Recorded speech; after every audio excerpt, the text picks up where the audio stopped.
বেস্টির মোবাইলের রিচার্জ যখন শেষ হয়ে যাগা। ওমার রিচার্জ শেষ হয়েছে গা। ব্যাং রিচার্জ আজকে শেষ হইতে হইলো।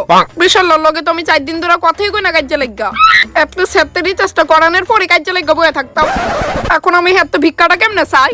কাজ করি মাঠটা দিয়ে কথা কইয়া দেখি। হ্যালো।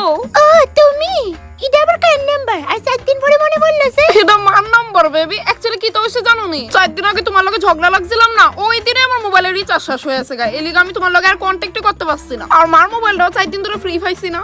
ও মানে তুমি কইতে চাইতেছো 4 দিন আগে তুমি আমার লগে কন্টাক্ট করতে চাইছিলা, আর তোমার রাগ কোন মাগে ছিল গা? তো রিচার্জ করলে না করে 4 দিন ধরে কি আমারও সেবাই রিসলা? না বেবি, মানে তুমি তো জানোই বাবার একটি ওদের হাত করছে লিখা।